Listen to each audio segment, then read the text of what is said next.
1995-nji ýylyň 12-nji iýul güni Aşgabatda hökümete garşy geçirilen köpçülikliň protestler 20-nji ýyl dönümini hormat bilen ýatlanýar. Türkmenistanyň garaşsyzlyk taryhyna hökümete garşy geçirilen ören seýrek protestleriň bir hökmüni taryha giren 12-nji iýul ýürüýüşleriniň ýygyny protestlere gatnaşyjy 14 adam tutsak edildi. Yine şonça adam ulak möhletli türme tutulgyna hökm edildi. Türkmen türmelerine zorlukly ýitirmedilenleriň ykbalyny ünsi çekýän olary diýir görkeziň halkara kampaniýasy 12-nji iýul protestleriniň guramaçylarynyň biri bolan Gulugelde Ananýasowy öz sanawyna goşdy. Halkara hukuk goraýjy toparlar ençe meýil bäri Ananýasowyň türmeden boşadylymagyna çagyryp gelýär. Sowet Soýuzynyň dargamagyndan 4 ýyl golaý wagt soňra Türkmen döwleti ýa bir garaşsyzlyk alyp ýurdun çägini özüge pikirler häkimetler tarapyndan heniz dolup basylyp ýatyrylmanyka guramalaşdyrylan 12-nji iýul köpçülik ýürüýüşi fiýinçilere görä halk hakydatyny henizem ýaşaýar. Şaýatlaryň gurrun bermegine görä 27 ýyl mundan azal 12-nji iýulda ýer bilen ýüzlerçe demonstrant Aşgabatyň Hitrovka diýilip tanalýan sewitine üýüşüp paýtagtyň merkezine tarap ýürüýüşe geçýär. Ýürüýüşe gatnaşyjylar ýurtda ýaramadlaşan durmuş ykdysady şertler sebäpli şol wagtky prezident Saparmurat Niýazowyň ýol başlygyna Türkmen hökümetini ýyşden çekilmäge çagyrýar. İlk başda protestlere ýurdun durly sewitlerinden 15 000 adamyň gatnaşmagyna garaşlýar. Ýöne şaýatlaryň sözlerine görä gatnaşyjylaryň sany ýüzlerçe adam hökmüne hasap alınýar. Ýüzlerçe demonstrant Aşgabatyň Hitrovka sewitine ýygnanyşyp Magtymulu şaýorynyň ugruna ýerleşýän Mollany Pes drama teatryna çyn ýörüýär. Ýene 2000 töwereg adam köşeden baryp ýürüýüşe goşulmaly ekeni ýöne häkimetler tarapyndan olaryň öňü baglanypdyr. Polisiýa Mollany Pes drama teatrynyň öňüne ýüzlerçe demonstrantyň daşyny gawaýar. Ýöne şaýatlaryň sözlerine görä protestlerde zorluk ýüze çykmandyr. Teatryň öňüne häkimetler bilen protestleriň arasyna geçirilen gepleşiklerden soň ýürüýüşe gatnaşan adamlar ýürüýte awtobuslarda öýlerini daşalýar. Şeýlelikde ýurdun taryhyny megerem ilkinji we iň soňky gezek syýasy taýdan guramaçylykly geçirilen ýürüýüş tamam bolýar. Protestleriň ýygyny häkimetler oňa gatnaşyjylary ýygyrlap başlaýar we munyň netijesinde 30 golaý adamy garşy dürli aýplamalar bilen kazy tişi gozgalýar. Fiýinçilere görä Aşgabatda geçirilen ilkinji halk ýürüýüşleriniň häkimetler tarapyndan öňüniň baglanmagy we 30 ýyllyk garaşsyzlyk döwrüne wagtal dürli adamlar toparlaryň hukuk goraýjy toparlary görä syýasy matlaplar bilen dürli aýplamalar esasyny uzak möhletli türme tutulgyna hökm edilmegi Aşgabatda bina edilen Türkmen rejiminiň düýbüni mäkän berkitdi. Azatlyk radiosu Aşgabatda geçirilen 12-nji iýul protestlerini ýatlap Pragada ýaşaýan türkmen ýazgysy we syýynçy Hudaýberdi Haly bilen söhbetdeş boldy. 12-nji iýul güni ertir yerlerdäki owalardan Aşgabatyň etegindäki yerlerden köşi hem şor diýilen taraplardan adamlar, ýaşlar topar bolup gaýdypdyrlar, köplük bolup gaýdypdyrlar. Olaryň bir näçesini ýolda saklapdyrlar, ýöne şu Aşgabatyň merkezine gelip ýetenler köp. Ol bir aýratyn sapak boldy, taryhyň bir aýratyn sapagy, ony ýatdan çykaryp bolmaz. Şol insanlar hökümetiň alyp barýan syýasatynyň kanagatly däldigini, şol hökümet syýasaty bilen alalyşyp bolmaýanlygyny aýtdylar, hem şu arada listowka ýaratdylar. Ine munyň özü bir aýratyn gahrmançylyk, beýlik bir tarapdan geljekki döwür üçin, beýlekler üçin ören gowy bir sapak diýip türkmen ýazgysy gurrun berýär. Türkmen rejimi geçen 14 ýylyň dowamyny özüge pikirleri basyp ýatyrdy. Azat metbuat, erkin söz, erkin pikir we beýleki esas azatlyklar raýat jemgyýeti, syýasy we raýat işçiligi fiýinçilere görä Aşgabatda dören çydymsyz rejimiň 14 ýyllyk diýdim zorlugy aslynda ýok boldy. Erkin pikire wekilçilik edýän aktivistler, intelligensiýa wekilleri ýa ýurtdan gaçmaly boldy ýa-da ulak möhletli türme tutulgyna hökm edildi. 12-nji iýul protestlerine tutsak edilip iş getiren aktivist Gulugelde Ananýazow halkara hukuk goraýjy toparlaryň batyşlarynyň netijesinde türmeden boşadyldy we ýurtdan çykmagy başardy. Ýöne ýurtda 2007-nji ýylda prezident çalyşyp Gurbanyny Berdimuhammedow häkimet başyna geçenden soň köpleri görä häkimetleriň maýylganlyk wagdalaryny ynanyp ýurda dolandy. Ýöne desine gaýtadan tutsak edildi we ýene azatlykdan mahrum edildi. Ananýazow ýurdun daşynda wagty 2002-nji ýylyň noýabryna Azatlyk radiosuna beren interwýusyna şol döwrüň ýurt içindäki syýasy, ykdysady we jemgyýetçilik howatyny şeýle suratlandyrdy.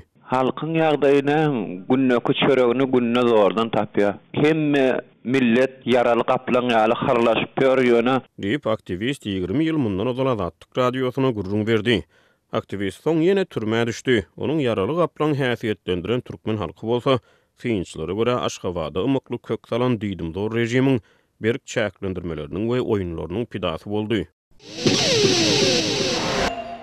2022-nji ýylda Türkmenistanyň ýokary we orta hünär okuw mekdeplerine okuwa kabul etmek mövsümi başlandy. Munyň ýa-da Lebap vilayatynyň Dolandyrş merkezi Türkmenabad şäheriniň saglyk öýüniň öňünde ýokary okuw jaýlaryna dalaşýarlaryň nowatlary emele geldi. Şol bir wagtda 2 ýyl ara kesmeden soň pandemiýa sebäpli ýatyrylan halkara uçur gatnawlarynyň bölekligini dikeldilmegi bilen şu ýyl daşary ýurtlaryň ýokary okuw jaýlarynda bilim almak isleýän ýaşlaryň hem has köpdigi habar berilýär. Türkmenistanda 2022-nji ýylda ýurdun ýokary we orta hünär okuw mekdeplerine okuwa kabul etmegiň meýilnamalary tasdiklandy. TDH-nyň 11-nji iýulda çap eden habaryna görä prezident Serdar Berdimuhammedow bu baradaky buýruga ministrler kabinetiniň 8-nji iýulda geçirilen mejlisinde gol çekdi. Resmi nama laýyklykda ýurdun ýokary we orta hünär okuw mekdeplerine okuwa kabul etmegi 11-nji iýul 26-njy awgust aralygynda guramak hemde giriş synaglaryny vilayet merkezlerinde we Aşgabat şäherinde geçirmek tawşyryldy. Adatlyk radiosynyň Türkmenabatdaky habarçysynyň maglumatlaryna görä 11-nji iýulda Gurban bayramynyň 3-nji günüdigine garamazdan şäheriň 2-nji saglyk öýünde ýokary okuw jaýlary dalaşýarlar saglyk barlygyndan geçirilip başlandy. Bu dalaşgärler zerur bolan saglyk barlyglaryndan şeýle-de ýürüýte medisina toparynyň barlygyndan geçýärler. Şondan soň saglyk kepilnamasyny alan dalaşgärlaryň resmi namalary şäheriň belli orta mekdeplerine kabul edilýär. Dip habarçy aýtdy. Türkmen häkimetleri soňky 2 ýyl bäri näçe adamyň ýokary okuw mekdepleriň talyby boljakdygyny aýdyňlaşdyrmaýarlar. 2020-nji ýylda ýurdun ýokary okuw mekteplerine 14337 student we orta hünär okuw mekteplerine 9490 okuwçy kabul edilipdi. Habarçylarymyz ýurtda 2 ýyl ara kesmeden soň pandemiýa sebäpli ýatyrylan halkara uçur gatnawlarynyň bölekligini dikeldilmegi bilen şu ýyl daşary döwletleriň ýokary okuw jaýlarynda bilim almak isleýän ýaşlaryň has köpdügini hem habar berýärler. Soňky 2 ýylyň dowamyny mekdebi tamamlan ýaşlar daşary ýurtlara okumaga gidip bilmediler. Ýollaryň bölekligini açylmagy bilen şu ýyl daşary ýurtlara gitmek isleýän türkmen ýaşlarynyň sany has köpeldi. Aşgabatdan Kazana uçup Russiýada bilim almak isleýänleriň sany juda köp. Häzir kimin bilen gürleşden öz şagytyny ýa jigysyny daşary ýurda okumaga iýermek üçin resmi namalary taýýarlaýanyny aýdýar.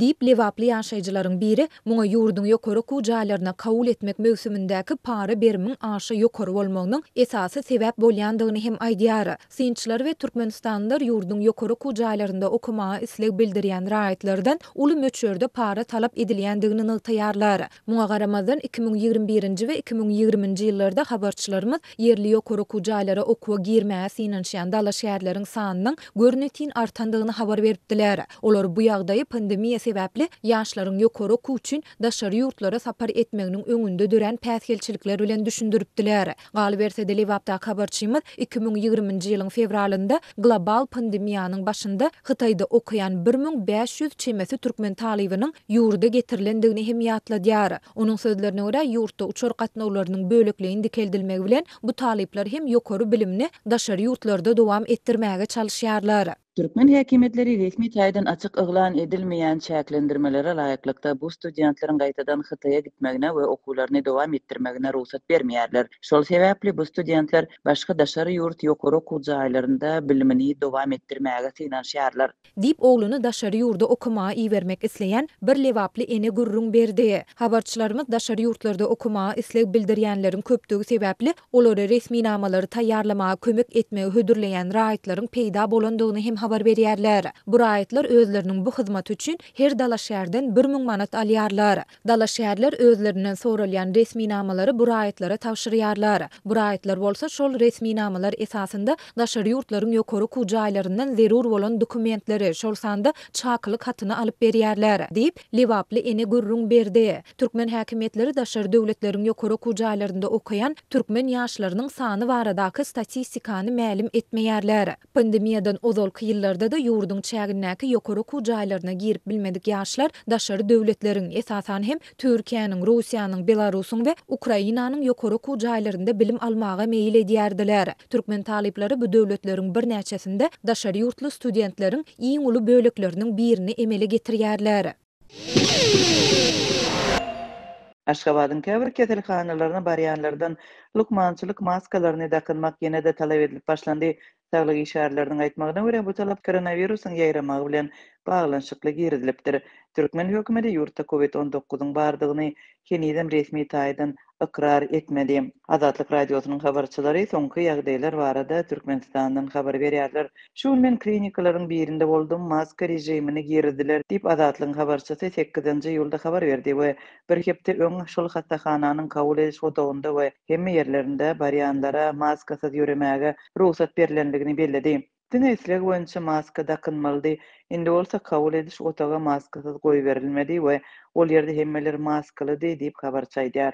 Türkmenistanyň hökümeti lokmançylyk maskalaryny dakynmak düzgünliği Tomsyň başynda ýatyrypdy we öz kararyny dünýädäki epidemiologik ýagdaýyň gowulaşmagy bilen düşündiripdi. Habarçylar hökümeti şulan lokmanyň türlerine görä maska dakynmak talabynyň jandanmagy koronavirus bilen täze kesellenleriň anyklanmagy bilen baglanşykdadyr.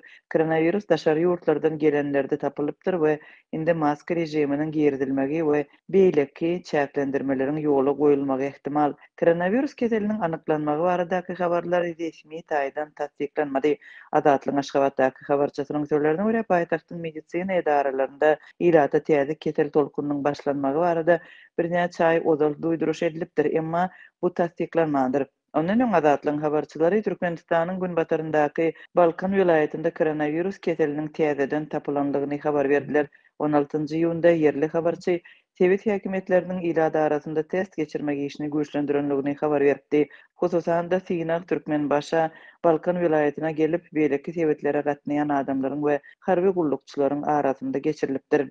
Dün Türkmenbaşy şäherine ahal Balkan vilayetlerine içerik hereket edýän raýatlar we harby gulluk tamamlanan iskerleriň bir tapgary COVID-19 testlerinden geçdi. Koronavirusyň bardygy anyklanyp, raýatlaryň we iskerleriň ençemesi karantina alındy. Dip Azatlyň yerli çeşmeti 16-njy iýunda habar berdi. Ýurdun häkimetleri COVID-19 ýurtda hasaba alınmady diýip aýdyp gelýärler. Bu aralykda ýurdun saglygy saklaş ministrligi Azatlyk radiosynyň çeşmeleriniň ýurtda koronavirusdan 25 000-den gowrak ölen adamyň hasaba alynandygy baradaky maglumatlaryny ne tasdiklady, ne de inkar etdi. Türkmenistanda koronavirus alamatly keseliň ýaýramagy 2020-nji ýylyň ýadynyň ahyryndan bäri dowam edýär. Şol döwürden başlap ýüze çykan görülip eşidilmedik hastalyk we ölüm derejesi baradaky habarlaryň fonunda ýurdun keselhanalary hastalaryň akymyna gonamçylyklar bolsa ölenleri jaýlamak üçin dören talaplara ençimegedek döz gelip bilmedi. Koronavirus pandemiýasy wagtynda Türkmenistan ýuratyň ýurdun içinde hereket etmek mümkinçiliklerini epesli çäklendirdi.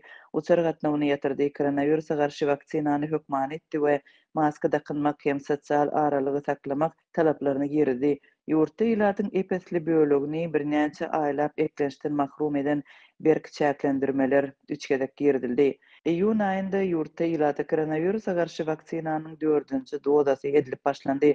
Türkmenistanyň hökümeti ýylatyň 90%-den gowragyna koronavirusa garşy vaksinanyň edilenligini öňe sürýär. Şunlar Türkmenistanda Gurban Bayramy bilen bagly çäreler dowam edýärkä, Mary welaýatynyň kanun goraýjy edaralarynyň işgärleri ýaşaýjylara akşam saat 9-dan soňra hiňillikde uçmagy gadan edýärler. Resmiler bu gadançylygyň sebäplerini düşündirmeýärler. Ýaşaýjylar muny häkimetleriň köp adamly ýygnanşyklaryň öňüni almak çäresi diýip häsiýetlendirýärler. Marynyň owalarynda hojalyklar baryndan çykaryp, owanyň içinde hiňildik dikdiler. Bir hojalyk turwa, beýleki hojalyk ýüp, başga bir hojalyk zynjyr yene biri agaç berdi. Şeýdip adamlar ata-baba däplerimizi eýerip hiňillikde uçup günämizi döküldidiler. Ýöne kanun goraýjy edaralaryň şol sanda polisiýanyň işgärleri hökümetden mätäşsiz gurnalan bu hiňilliklerde arkaýyn uçmagy ruhsat bermeýärler diýip adynyň efirde tutulmazlygyny soran owa ýaşaýjysy 11-nji iýulda habarçymyza gurrun berdi. Adatlykda bu owalaryň atlary barada doly maglumat bolsa-da howpsuzlyk aladalar sebäpli olary köpçülige mälim etmekden saklanýar. Türkmenistanda hiňildik gurap, onda uçmak Gurban Bayramynyň esasy alamatlarynyň biri hasaplanýar. Türkmen halky köp ýyllyklaryň dowamında Gurban Bayramynda hiňildik dikip gelýär. Ýaşlar, ýaşullar we çagalar 3 günläp şol hiňildiklerde uçýarlar. Ilat arasynda Gurban Bayramynda hiňildikde uçan adamlaryň tutuş ýylyň dowamında eden günäleri dökülýär diýen ynanç hem bar. Habarçymyzyň maglumatlaryna görä kanun goraýjy edaralaryň işgärleri hiňildikleriň daşynda ýygyderli gödöwçilik edýärler. Akşam saat 9-da bolsa, olar hiňildikde uçmana gelen owa ýaşaýjylarynyň ählisini darga diýärler. Günnizlerini we öýlen ara howanyň aşa ıssydygy şeýlede hiňildigin kölegede bolmandygy sebäpli adamlar ýaňy gün ýaşyp salkyn düşüp başlanyna hiňildikde uçmana barýarlar. Ila täze bayramçylyk geçiklerini giýen çağılaryna Qurban bayramynyň türkmen däplerini urudup adamlaryň şatlanyşyny görkezmäge çalışýar. Ýöne olaryň bu finansiýal köplenç başa barmaýar. Polisiýa üýşün adamlary sen men nimän dargadýar diýip ýaşaýjy aýtdy. Howa maglumatlaryny çap edýän AccuWeather web saýtynyň maglumatlaryna görä, şu günler Mary welaýatynda howanyň temperaturasy gündizlerine 40 we gijelerine 25 gradusa golaýlaýar. Habarçymyzyň maglumatyna görä, owa ýaşaýjylarynyň köpüsi polisiýanyň gadagynçylyklaryna nägilelik bildirip, olara garşylyk görkezmäge synanýar. Polisiýa işgärleri bu ýaşaýjylary 9-dan soň hiňillikde uçmak gadagyn diýip, olara polisiýa bölümine ekitmek we pul jerimesini ýazmak bilen haýwatatýarlar. Polisiýa işgärleri gadagynçylygyň sebäplerini hem düşündirmeýärler. Ýöne yerli ýaşaýjylar häkimetleriň bu çäresini adamlaryň bir ýerde köpçülik bolup köp wagt üýşmeginiň öňüni almak tagallarlar diýip häsiýetlendirýärler. Häkimetler adatça bolşýaly adamlaryň bir ýere üýşüp öýerlerine garşy nägilelik ýürüýüşleriniň geçirilmeginden gorkýarlar diýip owa ýaşaýjysy aýtdy. Adatlyk baýdalanlar barada Mary welaýat polisiýasynyň kommentari almagy synanşdy. Ýöne redaksiýamyzyň 11-nji iýulda ikindine çenli eden synanşyklary başa barmady. Türkmen häkimetleri uly bayramçylyklaryň ýa-da ýurtda geçirilýän uly çäreleriň dowamında ilata gözegçiligi güýçlendirýärler. Welaýatlarda we paýtaxt Aşgabatda raýatlaryň gijeki hereketi çäklendirilýär. Akşam saat 9-dan soň 4-5 adam bolup köçede üýşüp duran raýatlar polisiýa bölümleri alınıp gidilýär. Marda habarçymyz ilatyň hiňildikde uçmagynyň çäklendirilmegi bilen bagly wakalaryň geçen ýyllarda hem bolandygyny, käbir ýyllarda olaryň ýüpleriniň de kesilendigini habar berdi. Mundan bir näçe ýyl ozal polisiýa işgärleri hiňildikleriň ýüplerini kesip, olaryň turbalaryny her metrine baha kesip satdylar. Onuň trosyny, agagyny hem satypdylar. Şonda da polisiýa bu çäreleriniň sebäplerini adamlaryň köpçülik bolup bir ýere üýşmeli däldigi bilen düşündiripdi diýip owa ýaşaýjysy belledi. Döwlet medeniýetiniň reportajlarynda hiňillikleriň türkmen toýlarynyň esasy bedegi nygtalyp, onda uçýan ýaşlaryň şatlykly sesleriniň bayramçylyga aýratyn dabara goşýandygy aýdylýar.